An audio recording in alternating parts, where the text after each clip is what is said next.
Hello friends, VAG ऑडिओजमध्ये तुमचं स्वागत आहे. मी वैशाली तुमच्यासाठी घेऊन आली आहे ट्रू ब्युटी ऑफ लव्हचा पुढचा भाग.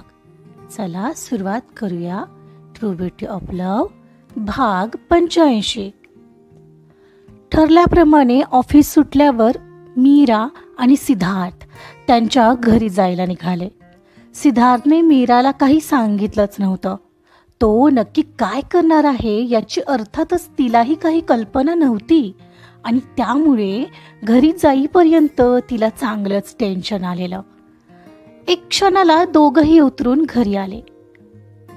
पाहतात तर त्यांनी तारीख काढण्यासाठी शेजारच्या जोशीबुवांनाही बोलावलेलं.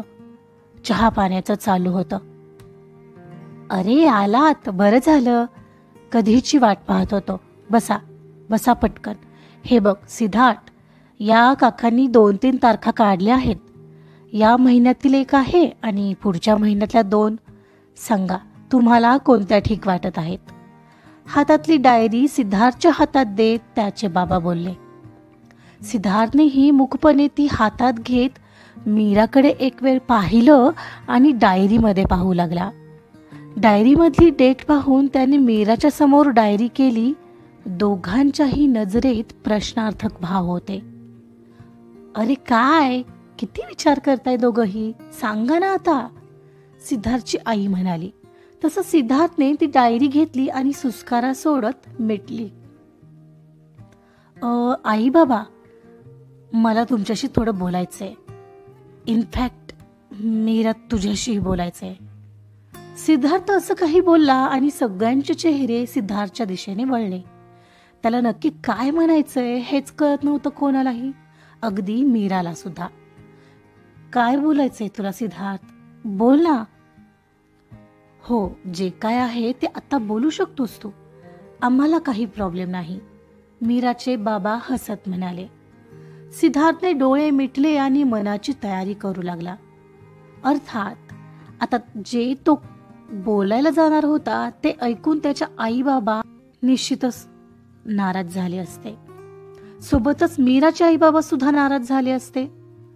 पण आता काही इलाज नव्हता. त्यात मीरापासून दूर व्हायचं म्हणजे त्याला किती त्रास होणार होता हे तर कोणाला सांगूनही कळलं नसतं. सिद्धार्थ, अरे बोल ना, असं टेन्शन काय रे वाढवतोयस आमचं, त्याची आई म्हणाली. मीरा, आय एम सॉरी, माझं तुझ्यावर नाही, आता दुसऱ्या एका मुलीवर प्रेम जडलंय, माफ कर, मी हे लग्न नाही करू शकत. सिद्धार्थ, काय बोलतोयस तू हे? त्याचे बाबा एकदम रागाने उठून उभे राहिले आणि सोबत सगळेच उठले. सॉरी बाबा, पण आहे हे असंच आहे. मला आवडली आहे दुसरी मुलगी, तिच्यापेक्षा जास्त, आणि तिच्यापेक्षा ती खूप सुंदरही आहे. तुम्हाला कदाचित माहीत नाहीये ही मीरा मेकअप शिवाय कशी दिसते. मला ती बिलकुल आवडत नाही. तो खूपच बेकार हसला. त्यामागचं हर्ट मीराला चांगलंच जाणवलेलं, कारण तो बोलत एक होता आणि मनात काय होतं ते चांगलंच तिला माहिती होतं. मग हे तुला आधी माहिती नव्हतं का सिद्धार्थ? त्याचे बाबा चिडून म्हणाले. हो, माहिती होतं, पण आता माझा चॉईस बदलला, याला मी काय करू? मनात नसतानाही रिलेशन पुढे घेऊन जाऊ का? सॉरी, पण मला नाही जमणार असं करायला. Sorry uncle, sorry aunty, sorry Meera, म्हणत तो तसाच आत निघून गेला. बाबा, मी एकदा जाऊन बोलू का त्याच्याशी प्लीज? मीरा कशी तरी हिम्मत एकवटून म्हणाली. मीरा, चल आता, इथं थांबण्यात काही अर्थ नाही. हे सुभाष, ऐक तरी, मी बोलतो हवं तर त्याच्याशी, काहीतरी गडबड असेल रे. सिद्धचे बाबा मीराच्या बाबांना समजावत म्हणाले. तो काय म्हणाला आता ऐकलंस ना, मग पुढे जाण्यात काय अर्थ आहे? असो, येतो आम्ही, मीराचे बाबा हात जोडून म्हणाले आणि मीरा तिच्या आई बाबांसोबत बाहेर पडली. सिद्धार्थने असं काही ठरवलं असेल याचा तर विचारही मीराच्या मनाला शिवला नव्हता. बाबा बाहेर येऊन ऑटो पाहू लागले आणि तिला मात्र आता सिद्धार्थला जाऊन भेटावं वाटत होतं. तिला आत्ता या क्षणाला फक्त आणि फक्त त्याच्यासाठी खूप वाईट वाटत होतं आणि तिच्या डोळ्यात अश्रूंनी गर्दी केलेली. कदाचित खरंच दुसरं कोणी तिच्या दिसण्यावरून तरी तिला काही म्हणालं असतं तरी तिला त्याचा राग आला असता. पण सीतचा राग यायचं तर दूर, त्याच्या या बोलण्यावर काय रिॲक्ट व्हावं हे तिलाच कळत नव्हतं. तिच्यासाठी सीतचा रिस्पेक्ट आणखी वाढलेला. आत्ता या क्षणाला त्याने तिला वाईट ठरू न देता जे केलं होतं त्यासाठी तिला खरंच काय करावं हेच कळत नव्हतं. त्यात त्याला किती त्रास होत असेल याचीही कल्पना तिला होतीच, आणि त्याच्यासाठी करता मात्र काहीच येत नव्हतं. आणि तिचे अश्रू थांबायचं नाव घेत नव्हते. ती रडत वेगळ्या गोष्टीसाठी होती खरं, पण तिच्या आईनं ते पाहिलं.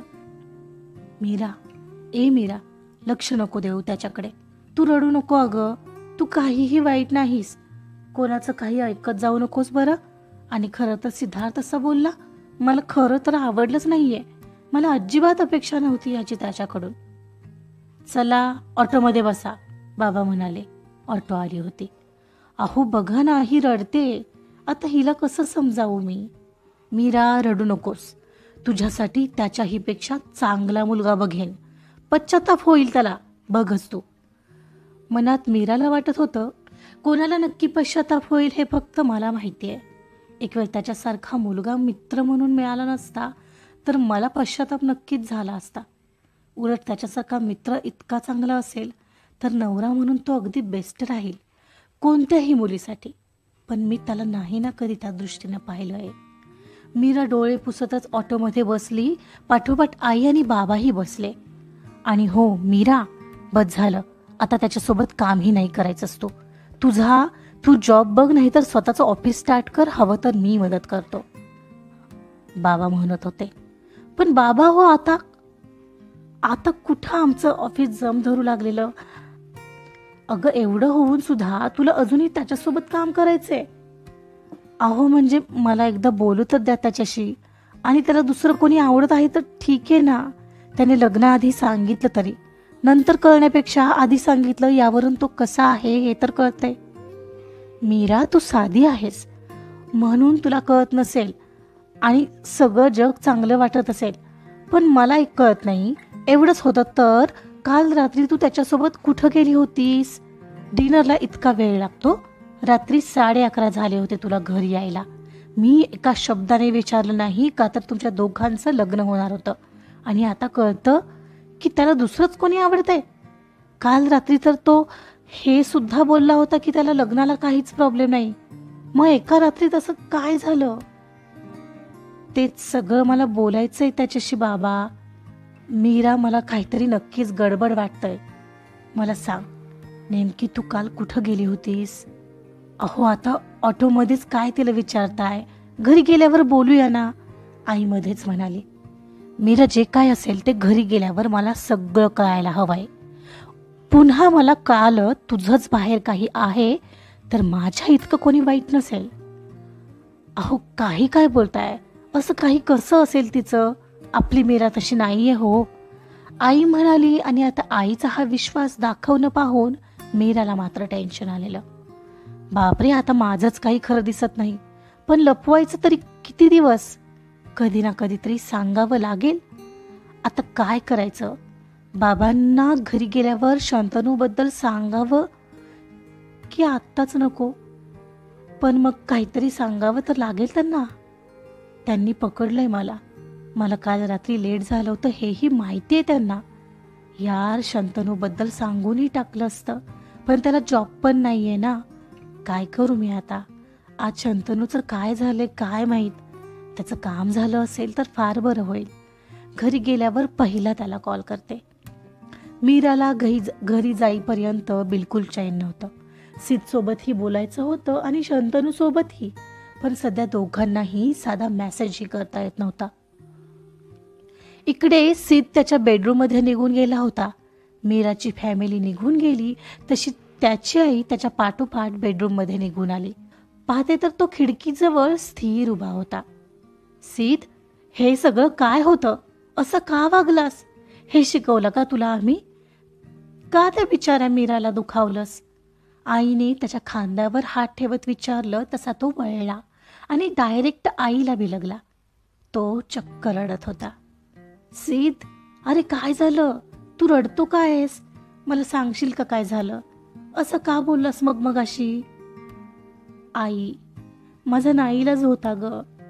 मीरा मला खूप आवडते ग, पण अगं ती मला फक्त एक मित्र म्हणून पाहते. तिचं प्रेम शंतनूवर आहे. माझा शाळेतला तोच मित्र शंतनू, तुला आठवतोय? आणि म्हणूनच मी असं बोललो. दुसरं काही ऑप्शन नव्हता ग. तिचे बाबा कसेही करून तिचं बस लग्न ठरवायला बसलेले, शिकूही देणार नव्हते. शंतनू इतके दिवस परदेशात होता, पण आता तो परतलाय. तो येईपर्यंत तिचं लग्न थांबावं म्हणून मी. तो सगळं बोलून रिकामा झाला. पाठीमागं आलेले त्याच्या बाबांनीही सगळंच ऐकलेलं. सिद्ध, अरे काय हे? मग आधी कधी का नाही बोललास आम्हाला? तुम्ही तयार झाला असता का? हे सगळं करताना मलाच किती त्रास झालाय ते मला माहितीये. जडावलेल्या आवाजात तो बोलला. त्याच्या त्या प्रश्नावर आईने काहीच न बोलता त्याला जवळ घेतलं आणि त्याला मोकळं होऊ देऊ लागली. पाठीमागं आईचं नेमकंच लक्ष गेलं तर सिद्धार्थच्या बाबांनी त्या दोघांचं बोलणं ऐकल्याचं तिच्या लक्षात आले होतं. त्या दोघांनीही डोळ्यांनी एकमेकांना समंजसपणे इशारा केला. दोघांनाही सिद्धार्थबद्दल वाईट वाटत होतं, पण सोबतच त्याच्या वागण्याचं प्राऊडही फील होत होतं. आजचा पार्ट इथंच संपलाय. कॉम्प्लिकेशन निर्माण झालंय. बघूया मीरा आणि शंतनू कसा हा प्रसंग सोडवतात. कथा आवडत असेल तर लाईक करा, सबस्क्राईब करा, शेअर सुद्धा करा. Thank you so much.